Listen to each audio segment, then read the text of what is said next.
Welcome, I'm Dr. Saida, and this is Redefining Femininity, an interview series with some beautiful people. And wow, today, I think this is one of my favorites. Rachel is my bestie friend. And welcome, Rachel. It's so amazing to have you here. Yay! Thanks for having me, Saida. Absolutely. So let me share a little bit about Rachel before we jump in. Dr. Rachel Carlton-Abrams is an integrative physician and an author of 5 books. And she speaks widely on the topics of body wisdom, listen up, relationships, sexuality, and integrative health. And you're just a badass woman. I mean, you're amazing. You have 3 very healthy, vibrant, successful, gorgeous kids. You have a beautiful partner, an amazing relationship with your partner. And you are, for me, one of the people who's taught me the value of sisterhood and of rebuilding trust between women, because that was very broken for me. And who you are and what you've done in that respect for my heart has been amazing. So I just want to honor that. Thank you. I mean, and I would say the same. So you and I met actually in the process of both of us teaching and writing, and in a context where there wasn't always ease in the relationships between women because there was competition. And I feel like our friendship was a real reach into how do we really have each other's backs, in being our full selves and staying in loving contact and honesty with each other. Yeah. And that's so rare and it's so delicious. And I'm so grateful. So let's jump in. Yeah, me too.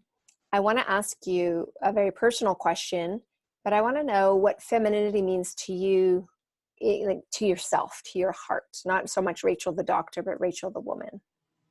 I think I would say that it feels like the ability to be deeply in touch with my own body, and embodied and in flow with whatever I'm feeling. So that might be super vulnerable, that might be physically expressive, that might be angry, that might be in my feminine power, that might be a mother lion. Do not mess with me if I'm protecting my kids. Or it might be, being a physician and an intellectual and a leader, but being able to be each one of those things in sequence and in combination in an integrated way that feels whole and completely female and is not dissociated from my my sexuality and my sensuality and my embodiment, but it's one. Yeah, exactly. I'm there. I resonate. And I mean, in so many ways, when I look at you, you have all of those facets. You have the tender, you have the athletic, you have the intelligence, your mother, lover, daughter, you're all of it. And it's so powerful.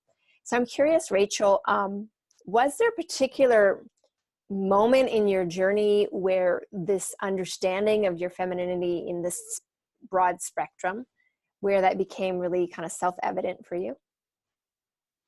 God, it's really interesting because, I mean, you and I think have a similar story in that when I was young, quite young, I was pretty integrated. I was sassy and opinionated and argumentative and also spent a lot of time in the woods, spent a lot of time in nature, and was very athletic and very physical, and deeply spiritual and really connected in a way that was connected with nature. And I took all of that for granted as just being normal. And then there was the process of socialization. I remember playing with boys when I was a kid and them not wanting to play with me because I would be competitive with them and they didn't like it. And then, trying to, be attracted to boys, date boys, like how confusing. And then the difficulty, at least when I was growing up, and I think this has changed, thank God, my own daughters who are 19, I think, feel entitled to be really smart and really sexy and really emotionally sound all at the same time. But for me, it was hard. The smart girl wasn't allowed to be the sexy girl, wasn't allowed to be the athletic girl. And so it was me sort of putting on different faces of Rachel for wherever I was. And like at work, when I was a doctor, I would, pull my hair back into a bun and I would put on a white coat. I would uggify myself so that people would listen to me, because if I seemed young and attractive, they wouldn't listen to what I had to say. So I had to parcel myself out into pieces. And it really wasn't until, I'm going to say, my mid-30s that I really started to integrate all those pieces. And in my 40s, really step into it. And now that I'm in my 50s, really, I could give a shit, what other people think about that. I feel a whole new level of freedom in being integrated. I mean, I think I've been fairly integrated for the last decade, but now I'm not afraid to show the parts that are sometimes harder to show, either the extreme vulnerability or the extreme anger or extreme hurt, any of those things in public. And I'm not undiscerning. I don't do that where it's unsafe for me emotionally or physically, but I'm willing to do it, for teaching purposes, for illustrative purposes, without much concern. So I would say, since my mid-30s and continuing into my 50s, that it's been my life path to really inhabit my feminine and never to give up the piece of me that is sexy along with the rest of it. Mm-hmm. And that's a big one, especially for a mother of 3, and like you're running your own clinic and you have a really powerful and expressed husband in the world. I mean, there's a lot of reasons why you could shut down and you don't. And I know that you go to your edges, but it's, it's really powerful.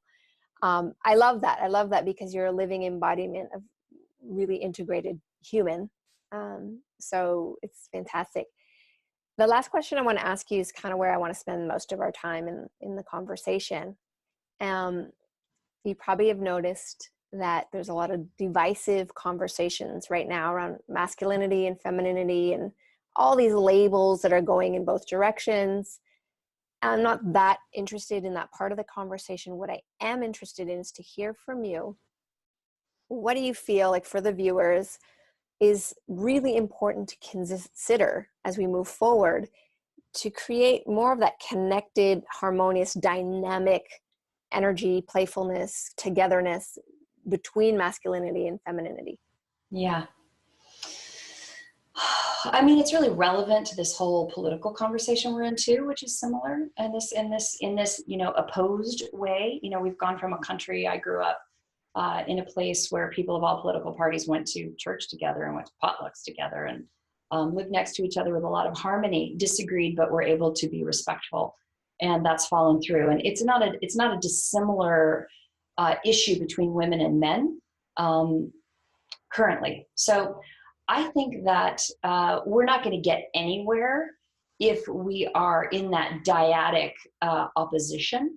Right. And that you really have to recognize that all the things we're talking about exist within all of us. There are not good people and bad people. And I'm not saying that people can't do bad things, meaning things that cause harm or pain, but that we're all capable of it and we all do it to some degree.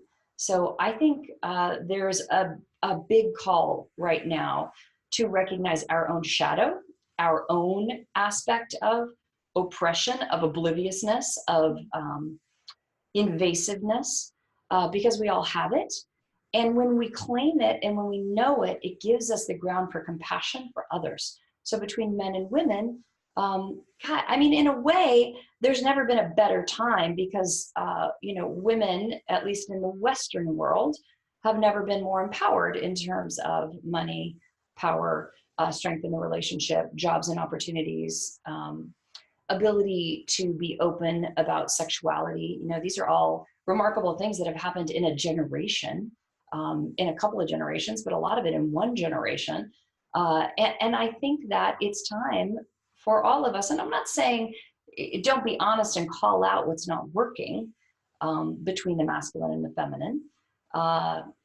But I think it's time to really have that dialogue in a kind and respectful way, because we need men and women on this journey. I mean, I'm the mother of a beautiful son who's an amazing man.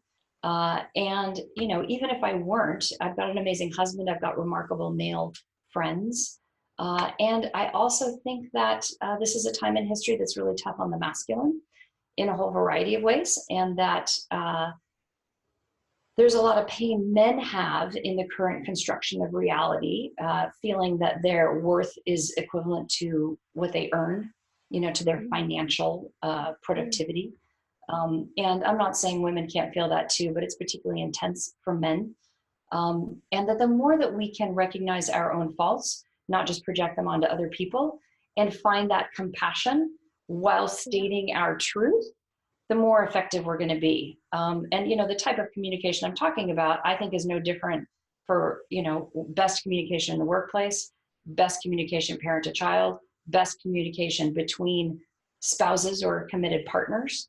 It's the recognizing what's in you, speaking your truth to the best of your ability, and listening compassionately to the other person, so that even if we disagree, and we're likely to disagree about something, that we disagree in a way that is respectful, and humane, and recognizes the other person's human dignity.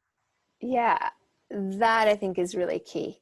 That's the bridge that I feel you're really pointing to is to actually exercise, be willing to recognize and exercise compassion, and then the curiosity, and then the self-ownership really creates that bridge, right? Because I can tell you, here's the story I'm telling myself, and then that's easier to listen to than you're all of these things that I think. So yeah, I love that. And I know that, it's inevitable to have conflict, but conflict doesn't have to be something that destroys us. Conflict can actually create, kind of refresh the ground. It's almost like the tiller that goes through the garden and just sort of aerates everything. Yeah,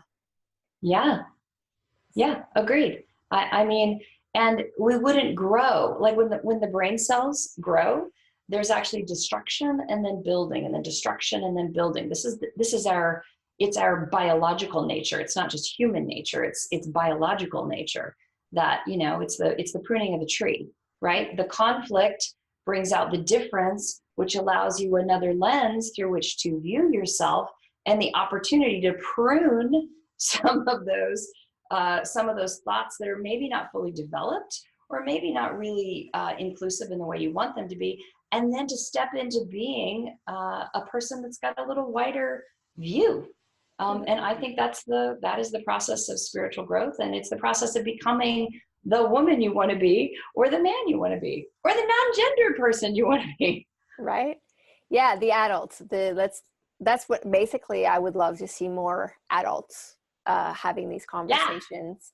And it's amazing because I've interviewed a lot of people right now, and it always seems to come back to self-accountability first, to actually get to know yourself, to land to, and I love what you said, we've got to own like the things that we're pointing outward and not liking, that they're actually here too, and that we also can be guilty of making some poor choices and etc. So I really want to thank you, Rachel, for joining us today. It's always amazing. I wish we could do a really long form of this, because your wisdom must be heard. It's very powerful, and I'm very grateful. Thank you. Love you so much, Saida. And I love and respect the work you do. Yeah, and I love you too. And for the viewers, stay tuned. I have a little invitation for you.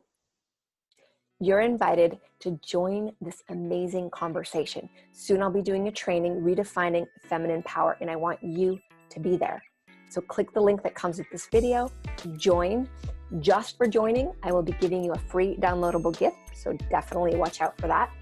And if you can't make it at the time that the training is happening, don't worry. Because you've signed up, we'll make sure you get the replay, all right? So all you need to do is just click on the link, join the conversation, and let's redefine feminine power together.